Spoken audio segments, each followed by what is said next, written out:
I'm Alfred Perlman. I'm a railroad man, and I'd like to tell you something about our railroad and what we're doing on it. People tend to take the railroad pretty much for granted. We in the railroad business probably haven't told the story of the changing conditions in our... I'm Phil Bell. I'm a railroad man too, and trains are in my blood. Today, railroads are telling the story of everything they do for America, right here on the All Aboard podcast.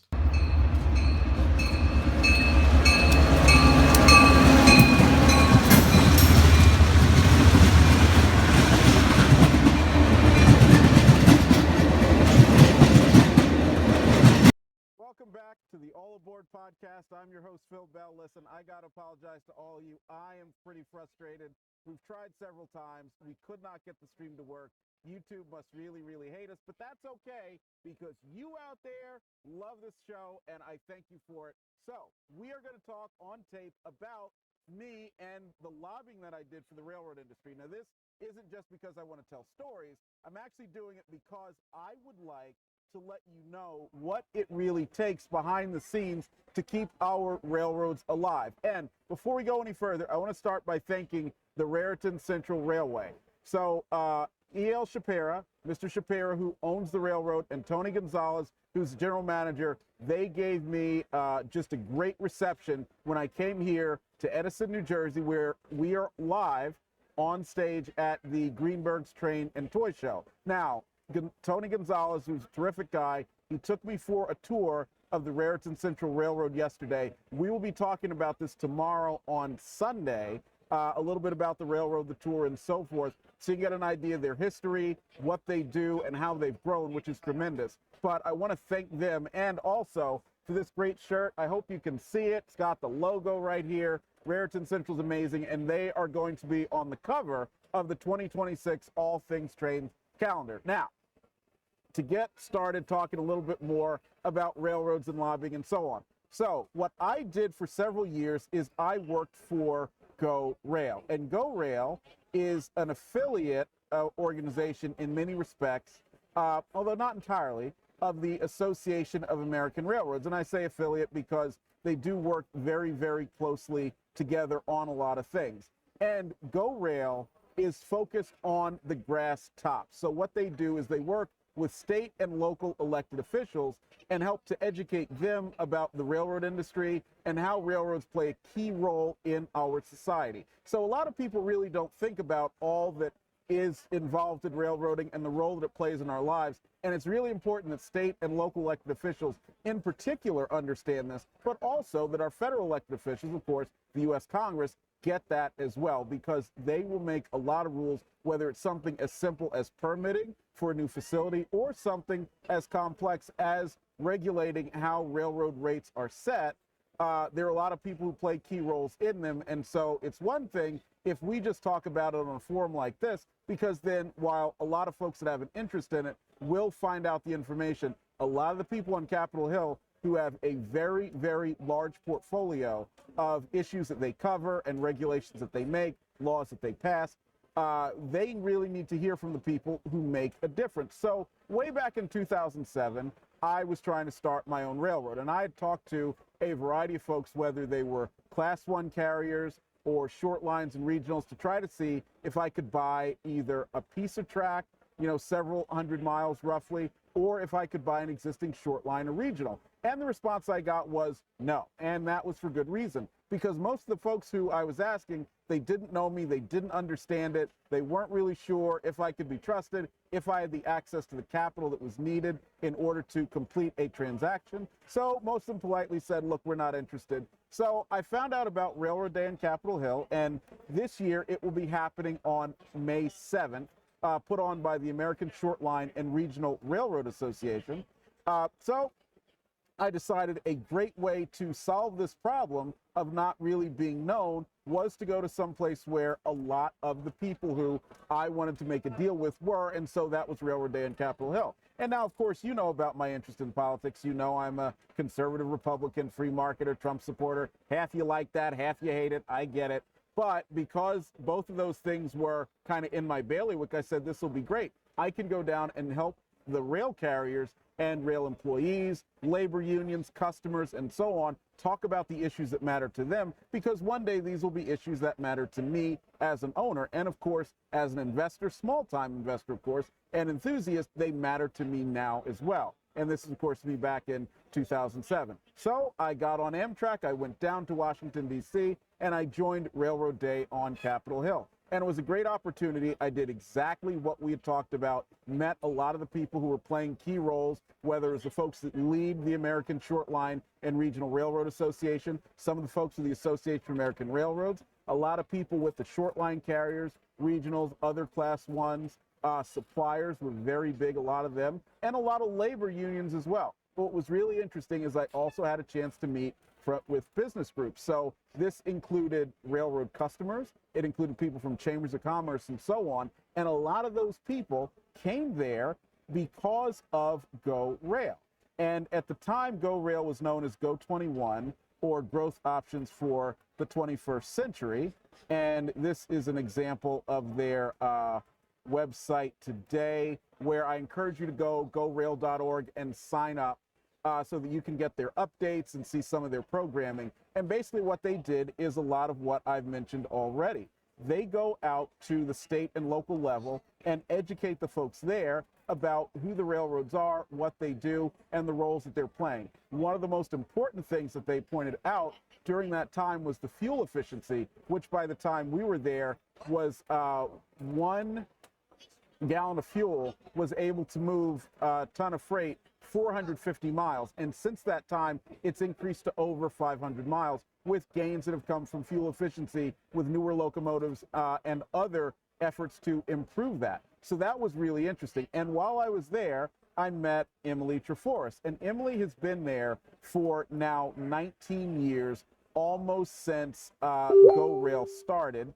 And because I know we all love visuals here, I will show you exactly who Emily Treforest is. That's her in the front next to Mike Allen. And Mike, of course, is an old friend of the program. Emily and I were in a meeting with Congresswoman Corinne Brown of Florida, who at the time was leading the Railroad Subcommittee of the House Transportation and Infrastructure Committee, which is one of the key committees that oversee the railroad industry in Congress. So we started to talk, we exchanged cards, Washington, D.C. thing to do, even though at the time I was living in Boston, and eventually stayed in touch. And then when I saw that Go21 was hiring, I put in an application. And I got an email back, and the email said, Dear Michael, we are very excited that you're interested, and we'd like to have you come in for an interview.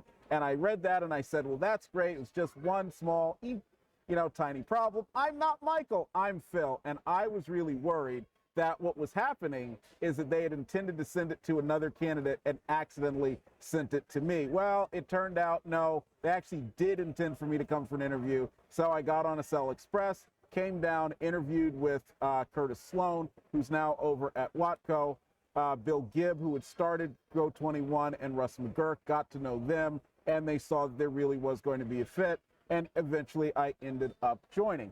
And so it was very much in my wheelhouse, because then as now I love to travel. And of course, this was the ultimate thing that so many people who are rail enthusiasts want to do, which is get paid to talk about trains. So suddenly I was now getting paid to talk about trains.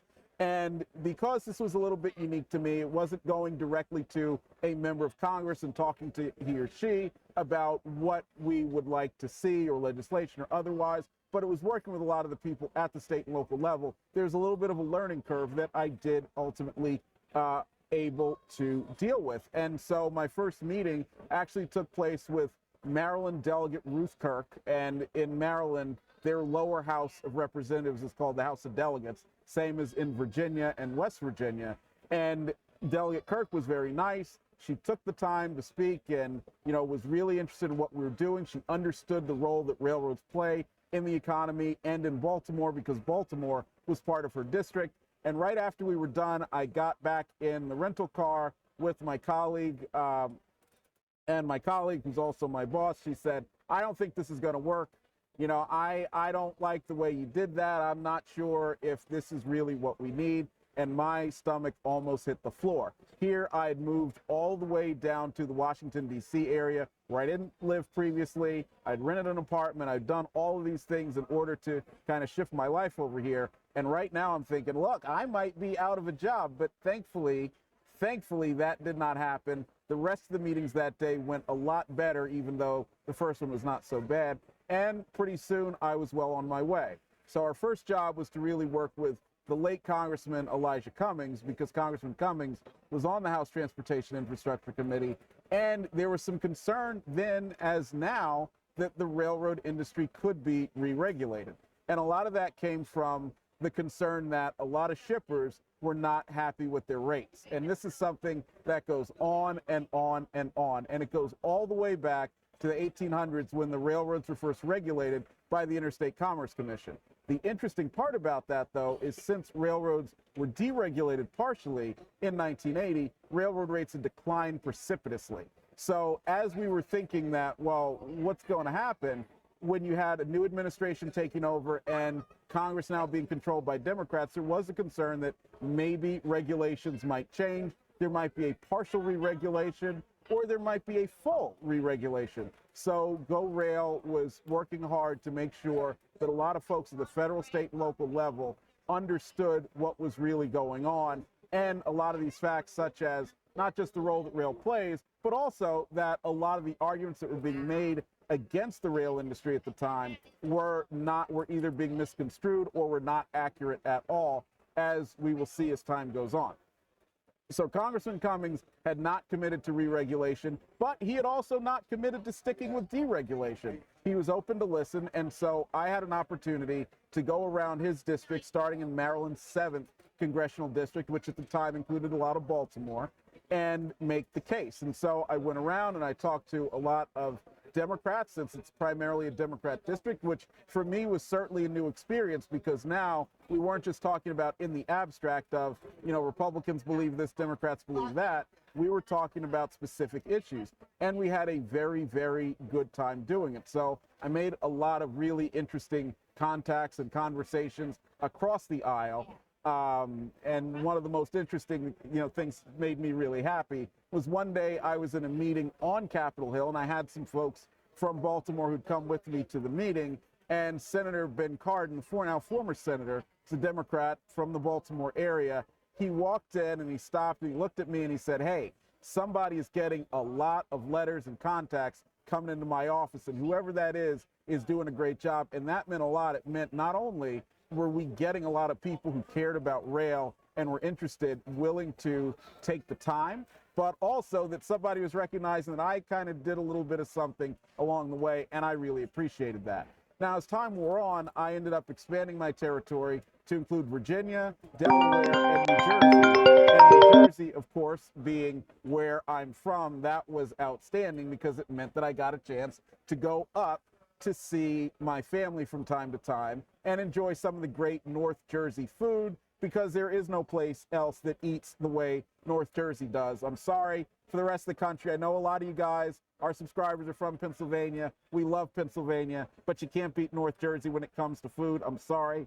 And that brought another interesting story from on the road, which concerned the Jersey City area. So I went out and I tried to find a lot of folks in the Jersey City area, because railroads had been very big in Jersey City, Hoboken, Weehawken, you name it, for many years. And Albie Osiris, who had been the Speaker of the New Jersey House and was now serving on the U.S. House Transportation Infrastructure Committee, was in the same place as Congressman, oh boy, I'm forgetting it because I'm talking all the time, Congressman Cummings.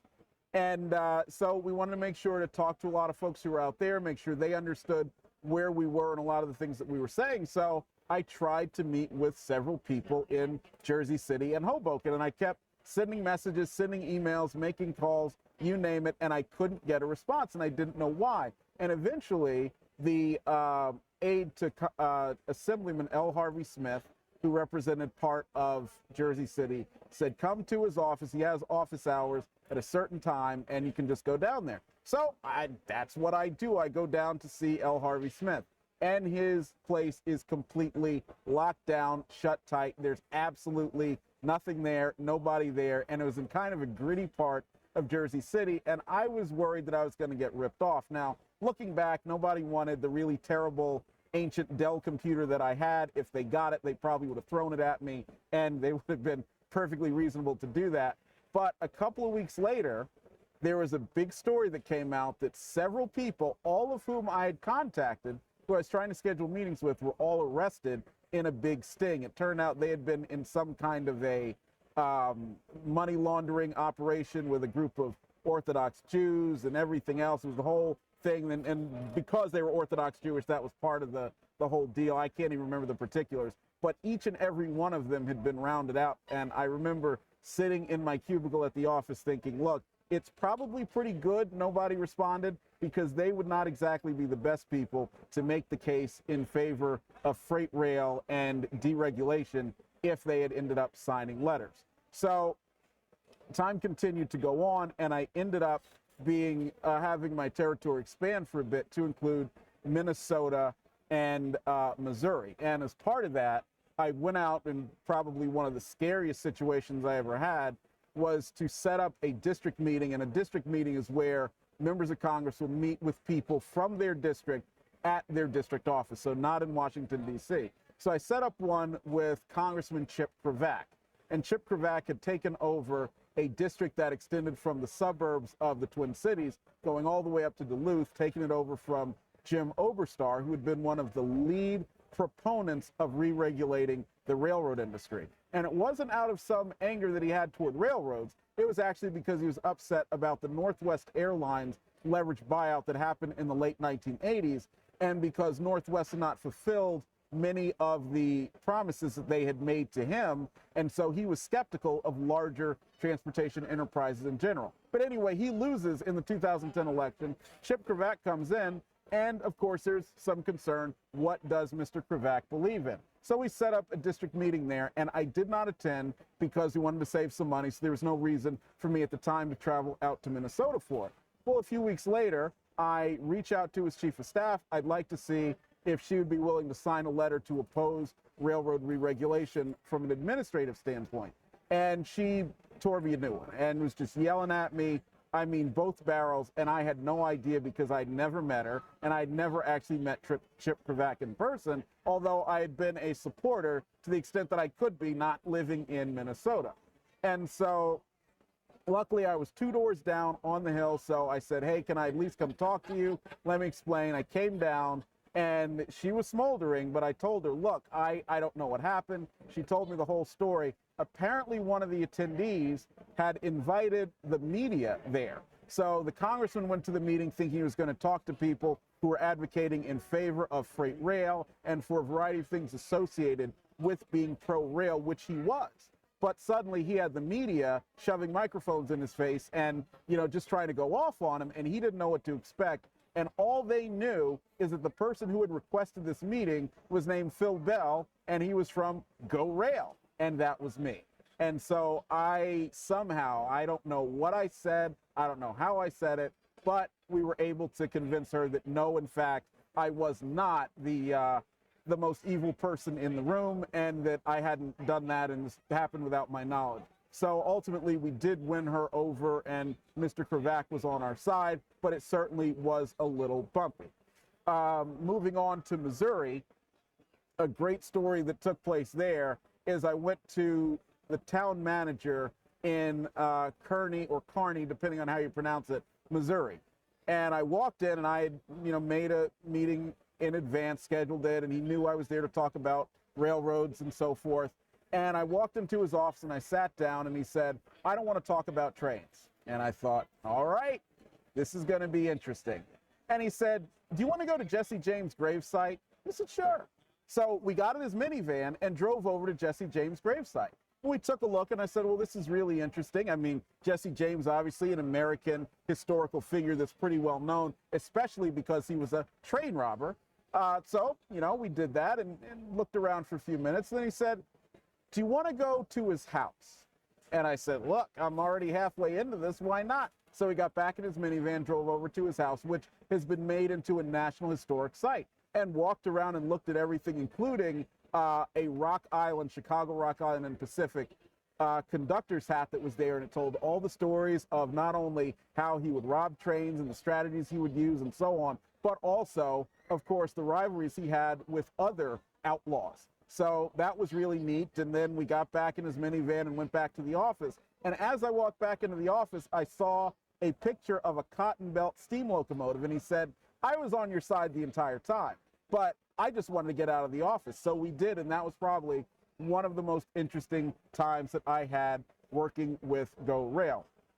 But at the end of the day, it wasn't just about the stories. It was about trying to educate and doing a very good job of educating our fellow Americans about what railroads do and the role they play, because sadly, most people, unlike the folks that follow this channel, because many of you know railroads, you love them, or you want to learn more, most people only interact with trains when they get stuck at a grade crossing, or when they're getting on a commuter train, or once in a while riding on Amtrak. So we were playing an important role in helping to do that education, and it was a lot of fun. It was nothing at all like what many people hear about in the media when they hear about lobbying. They always assume that it's some weird special interest group that is trying to do something nefarious, and it's not that by any means. And so I was really excited to not only learn that up front, but also be able to be part of it and do something that was helpful to our industry and also helpful to the community overall. Now, what was a couple of things that were a lot of fun that also went along with it, we had a lot of the folks at GoRail, our very own Seinfeld family, and I would be remiss if I did not show this. We had Emily, she was like our Elaine. I was, of course, George, and we had a Kramer too. So we decided to take some pictures where we actually looked like we were on Seinfeld, and we had a good time with that. It was just a really great group to work with, and a lot of those folks remain active in the railroad industry today, and GoRail continues to do a lot of terrific work for our industry in general, the present and the future. There's only one negative that I have to mention, just one, and it's that Norfolk Southern decided to paint a locomotive, an EMD SD60E, for GoRail. And for all accounts I've seen, from all the pictures that I've seen, it looks beautiful. It's great. It's got the GoRail logo, you name it, it's terrific, and it's in local service all across Norfolk Southern's 18,000 mile plus system. There's only one problem. I've never seen it in person. So Norfolk Southern, if you're out there, please send that SD60E to Alexandria. Send them there. Let me get a few shots of it one day, because it means so much that there is recognition running around in the form of a 4,000 horsepower diesel electric freight locomotive of the work that my fellow GoRail folks and the rest of the crew were able to do to educate the public about the railroad industry. So what I hope you'll do is, number one, obviously like, share, and subscribe to this video. Second, I hope that you will follow GoRail as well, because they play an important role, and there's actually a lot of things that you can do to help what GoRail is doing. And then finally, what I want you to do is join us on May 7th in Washington, D.C. for Railroad Day on Capitol Hill. We will have a special get-together for those of you who are out there who come to join us. And I'm going to put this on the screen one more time so you can see where to sign up. It is free to sign up. It does cost some if you want to be part of the reception, but all of that goes to support the American Short Line and Regional Railroad Association, which is a great organization that really does help keep a lot of our short lines, their message, short line and regional carriers, their message out in front of everybody from elected officials on down. And that includes folks like the Raritan Central that gave me such a great reception here. So thank you so much for sticking with us. I know we had several times where things really didn't work, but I am glad that our great crew is out here. And by the way, it's been so fun to see many of you here at the train show down here in Edison, New Jersey. So we will see you down the line, and thank you for choosing the All Aboard podcast by All Things Trains.